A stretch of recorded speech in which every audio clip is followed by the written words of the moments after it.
Wisdom Seekers. Today we're going to start a 4-part series on writing into your life's vision using the Writing Wisdom practice. So I have been a corporate program and project manager for dozens and dozens of years. And the first thing that I do with my new clients is really have them get clear on where they want to end up. What's the destination that we're trying to get to, the achievement? And it's important for the entire team who's participating in a project to understand what that vision is. Where are we headed? Let's all know where we're going before we get on the freeway in the car, if we think of it that way. We want to do the same thing with our life's vision.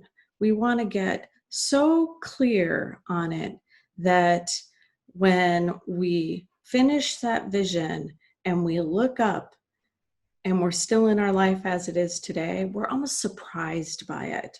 We're surprised to be in the here and now because we put ourselves so much in that future place. So that requires really getting clear and detailed, both about the physical aspects of it, the emotional aspects. How do you feel when you're in that future place, that future self, doing those future things? How do you feel? What's your day look like? What are the things that you do? What's that day in the life of you in the future? Okay. I recommend that you choose an area of your life to write about rather than trying to focus on a grand vision for all of it at once. That allows us to get really detailed and specific in an area. So you can write into relationship as an example, or into livelihood and career as an example, and really focus on that area. And it will take more than one write in all likelihood. You want to be so detailed and specific, and that's tough to do in one writing.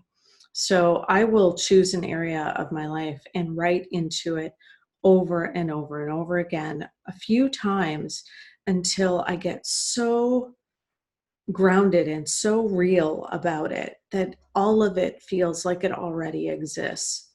I can see myself there. I can see the people who are participating in life with me. I can see how my day goes. I can feel myself there. I know the kinds of things I'm doing, what my experiences are, how I feel about those experiences, how I mentally show up and process things, and what I'm like physically in that place. I can see it all and feel it all. So that takes several writings typically. It depends on how much work you've done prior to this in this area of your life, how clear you are on it already. Some people haven't spent time visioning at all in a given area, it really with intention anyway. And so for them, it may take several writings to get really there with that area of your life. Once we have that area of our life, we're going to then focus on the other areas and then try to bring all of those things together. And so in this practice, it really does take more of you going back to your writing and reading it a day or two later and going, does that feel like it? Does it feel like it's missing something? Are there questions unanswered for you? If there are, keep writing into that area. When we do the kind of synchronization writing to really make sure that all of the pieces fit together, you're going to read all of the visions of your life and really identify those things that don't quite fit together. So, obvious examples. If you've written in your relationship vision that you want to wake every morning with your beloved and have many hours in a day to share together, and in your career and livelihood, you've written that you want to become a doctor and you want to work in the emergency room and really dedicate yourself to being in service to helping others in that way, those two things may be at odds. So you just want to revisit that. Maybe that time with your beloved is really only on your time off, and that's okay, if that's what you're intending. So just make sure that you don't have any of those inequities as this all comes together. And the idea is it takes many writings, as you can imagine, to get through and get a really good encompassed vision for your life that's so detailed that you're surprised you're not already in it. That helps us bring that energy of that future to us. And it also then helps us identify as we then move into the next phase of things, which is really to lean into what are those things that we can now do to move toward that vision. And that's a whole other set of videos to come in the future. But for now, we're going to focus on visioning this through our writing practice. Now, reminder of the writing practice.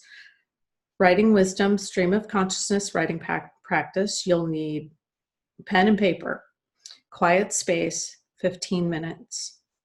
You're going to write, I'll read a poem, give you jump off lines. You'll start with the jump off lines, but use that jump off line then to lean into that area. So as I'm reading the poem, and kind of going into this, you want to be thinking about that area of your life and write into that with the jump off lines.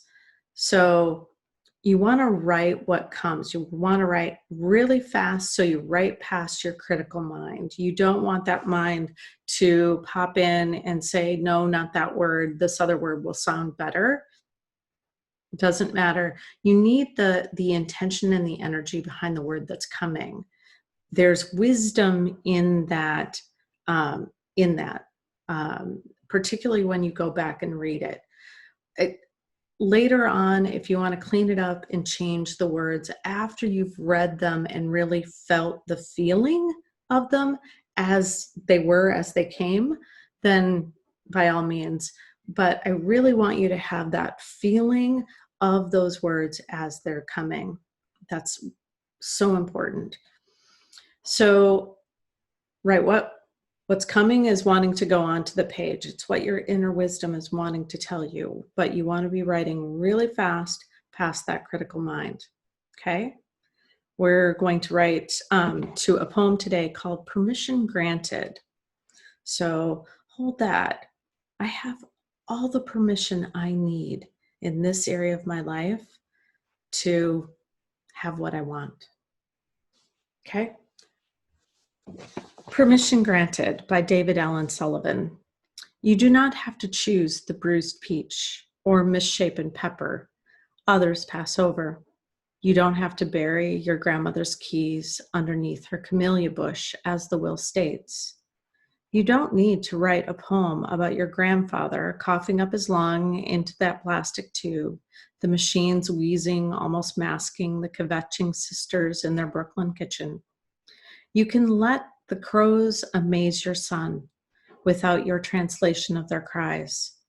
You can lie so long under this summer shower, your imprint will be left when you rise.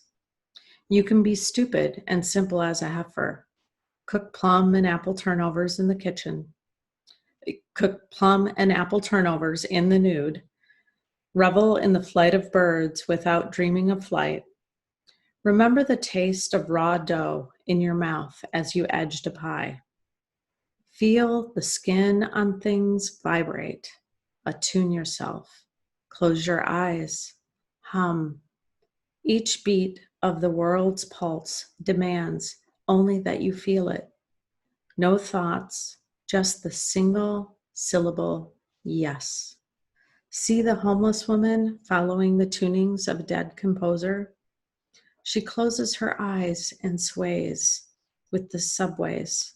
Follow her down inside where the singing resides. Feel that intention, closing your eyes and envisioning your future. Okay? The jump off lines. Permission granted. Permission granted. What would you do if you had total permission to do what you wanted? You don't need to. Be clear about what you don't need to do, what you don't want to do. It's okay for those things to come out too. No thoughts, just the single syllable yes. What would you say yes to? If you could say yes to anything, what would you say yes to? Okay? Ready? I'll read it once again and give you the jump off lines, and then you'll be off and writing. I'll see you tomorrow. Don't forget, if you like this video, give it a thumbs up. Subscribe if you want to follow along. Particularly, I hope you enjoyed this and will want to catch us in tomorrow's, well, it won't be tomorrow, whatever day it is in YouTube time travel. In the next video in this series, I hope to see you there. Permission Granted by David Allen. You do not have to choose the bruised peach or misshapen peppers others pass over. You don't have to bury your grandmother's keys underneath her camellia bush, as the will states. You don't need to write a poem about your grandfather coughing up his lung into the plastic tube, the machines wheezing, almost masking the kvetching sisters in their Brooklyn kitchen. You can let the crows amaze your son without your translation of their cries. You can lie so long under this summer shower, your imprint will be left when you rise. You can be stupid and simple as a heifer, cook plum and apple turnovers in the nude, revel in the flight of birds without dreaming of flight. Remember the taste of raw dough in your mouth as you edged a pie. Feel the skin on things vibrate. Attune yourself. Close your eyes. Hum. Each beat of the world's pulse demands only that you feel it. No thoughts, just the single syllable yes. See the homeless woman following the tunings of a dead composer.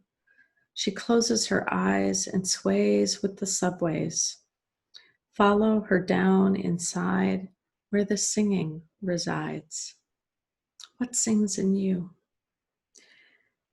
Jump offs. Permission granted. You don't need to. Or just yes. What would you say yes to? Enjoy the writing, and I'll see you again. Thanks.